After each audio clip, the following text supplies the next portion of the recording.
Breaking news Tulluru police station లో నమోదైన కేసులో వైసీపీ నేత బోరుగడ్డ అనిల్ కుమార్ ను నేడు పోలీసులు విచారణ చేయనున్నారు. ఎన్నికల సమయంలో ఫ్లయింగ్ స్క్వాడ్ విధులకు ఆటంకం కలిగించిన కేసులో విచారణ జరగనుంది. ఈ కేసులో ఒకరోజు విచారణకు మంగళగిరి కోర్టు అనుమతించింది. నిన్న జరిగిన విచారణలో మరో కేసుకు సంబంధించి బోరుగడ్డ అనిల్ కీలక విషయాలు చెప్పినట్లు సమాచారం. టీడీపీ డబ్బులు పంచుతోందని రెస్టారెంట్ లో పనిచేస్తున్న వ్యక్తిపై దాడి చేసినట్లు పోలీసుల విచారణలో అనిల్ కుమార్ ఒప్పుకున్నట్లు సమాచారం. విచారణ కోసం ఫోన్ ఇవ్వాలని బోరుగడ్డను కోరగా తన దగ్గర లేదని సమాధానం చెప్పారు.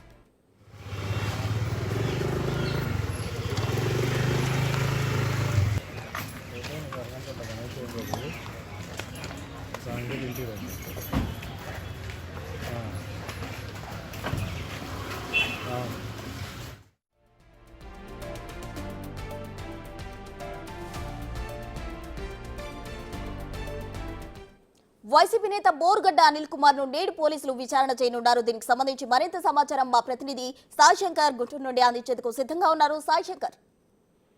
రచన తుళ్లూరు పోలీస్ స్టేషన్ లో నమోదైనటువంటి ఫ్లయింగ్ కార్డ్ ఎన్నికల సమయంలో ఫ్లయింగ్ కార్డ్ పైన విధులు ఆటంకం కలిగిస్తూ బోరుగడ్డ అనిల్ ఆ రోజు చేసినటువంటి చర్యలకు సంబంధించి తుళ్లూరు పోలీస్ స్టేషన్ లో కేసు నమోదవడం జరిగింది. ఈ కేసుకు సంబంధించి ఇప్పటికే బోరుగడ్డ అనిల్ కుమార్ 14 రోజులు రిమాండ్ లో ఉన్నారు. అయితే ఈ కేసుకు సంబంధించి మరింత సమాచారం కోసం బోరుగడ్డ అనిల్ కుమార్ ను విచారించాలంటూ మంగళగిరి పోలీస్ స్టేషన్ లో కస్టోడియల్ పిటిషన్ వేయడం జరిగింది. దీన్ని అనుమతించినటువంటి మంగళగిరి కోర్టు ఒక్కరోజు బోరుగడ్డ అనిల్ కుమార్ ని ఈ కేసులో విచారించడానికి కూడా అనుమతించడం జరిగింది.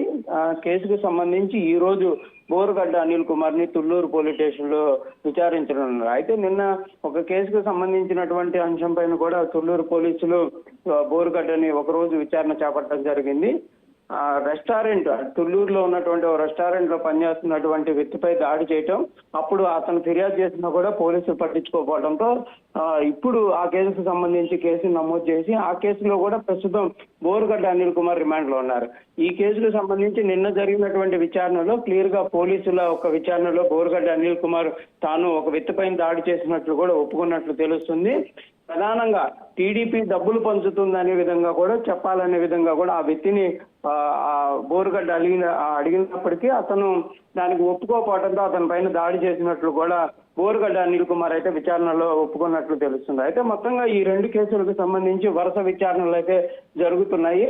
అయితే నిన్న మంగళగిరి కోర్టులో బోరుగడ్డ అనిల్ కుమార్ ని ఈ రెస్టారెంట్ దాడికి సంబంధించి విచారణ అయిపోయిన వెంటనే కూడా కోర్టులో హాజరుపరచగా ఈ రోజు జరిగేటటువంటి విచారణకు నేను హాజరు కాలేను, ఆరోగ్యపరమైనటువంటి సమస్య ఉందనే విధంగా కూడా కోర్టు దృష్టికి అనిల్ కుమార్ తీసుకొని రావడం జరిగింది. అయితే జడ్జి క్లియర్ గా అడిగారు, మీ దగ్గర ఏదైనా మెడికల్ రిపోర్ట్ ఉందా అనే విధంగా అడగగా తన దగ్గర లేదనే విధంగా చెప్పారు. అయితే పోలీసులు అక్కడ దగ్గరలో ఉన్నటువంటి ప్రాథమిక చికిత్సాలయానికి తీసుకెళ్లగా అనిల్ కుమార్ కి ఎలాంటి ఇబ్బంది లేదనే విధంగా తేల్చడంతో ఆ రిపోర్టుని కోర్టు ముందు పోలీసులు సబ్మిట్ చేయడంతో ఈ రోజు కంపల్సరిగా కోర్టు విచారణ ఏదైతే తుళ్లూరు పోలీస్ స్టేషన్ లో జరిగేటటువంటి విచారణకు వెళ్లాల్సిందిగా కూడా బోరుగడ్డని కోర్టు ఆదేశించడం జరిగింది. దీంతో ఈ రోజు విచారణకైతే బోరుగడ్డ చేరేటువంటి అవకాశం ఉన్నాయి. మరి ఈ కేసులో ఎలాంటి అంశాలు బయటకు వస్తాయనేది చూడాల్సినటువంటి పరిస్థితి ఉంది. ఎందుకంటే ఇప్పటికే అనేక కేసుల్లో కూడా బోరుగడ్డకు సంబంధించినటువంటి అంశంలో కీలక పరిణామాలు చోటు చేసుకుంటున్నటువంటి నేపథ్యంలో ఎన్నికల సమయంలో జరిగినటువంటి ఈ ఫ్లయింగ్ కార్డ్ విధులకు ఆటంకం సంబంధించినటువంటి అంశాల్లో ఎలాంటి అంశాలు బోరుగడ్డ విచారణలో చెప్తారనేది చూడాలి. ప్రస్తుతానికైతే ఈ కేసుకు సంబంధించినటువంటి అంశంలో కీలకమైనటువంటి ఆధారాలు తమ దగ్గర ఉన్నాయనే విధంగా కూడా పోలీసులు చెప్తున్నారు. దాంతో పాటు ఈ కేసులన్నిటికీ సంబంధించి విచారణ జరుగుతున్నటువంటి సమయంలో బోరుగడ్డ అనిల్ కుమార్ గతంలో ఉపయోగించినటువంటి సెల్ ఫోన్ ఇవ్వాలనే విధంగా కూడా తుళ్లూరు పోలీసులు అడిగినప్పటికీ తన దగ్గర ఆ సెల్ ఫోన్ లేదు అనే విధంగా కూడా బోరుగడ్డ అయితే చెప్పడం ఇప్పుడు ప్రధానంగా మారింది. మరి ఎలాంటి డేటా ఆధారంగా ఆ ఫోన్ ని సేకరిస్తారనేది కూడా చూడాల్సినటువంటి పరిస్థితులు ఉన్నాయి. ప్రశ్న అంటే సాయి శంకర్ ఫోన్ తన దగ్గర లేదు అని చెప్పారు, అంటే ఏదైనా విషయాన్ని హైడ్ చేయాలనుకుంటున్నారా బోరుగడ్డ అనిల్? అంటే ప్రధానంగా కూడా గత కొద్ది రోజులుగా వైఎస్ఆర్సీపీకి సంబంధించినటువంటి నేతలు విచారణలు జరుగుతున్నటువంటి సందర్భంగా పోలీసులు తమ సెల్ ఫోన్లను విచారణ కోసం అడిగితే ప్రతి ఒక్కళ్ళు ఒకే సమాధానం చెప్తున్నారు. గతంలో మేము ఉపయోగించినటువంటి సెల్ ఫోన్లు మా దగ్గర లేవు అనే విధంగా కూడా ప్రతి ఒక్కళ్ళు అదే సమాధానం చెప్తున్నటువంటి పరిస్థితులు ఉన్నాయి. మరి ఇవన్నీ కూడా బేరీ చేసుకుంటే కంపల్సరిగా కావాలనే ఫోన్లని హైడ్ చేస్తున్నటువంటి పరిస్థితి ఉందనే విధంగా మనం చెప్పొచ్చు.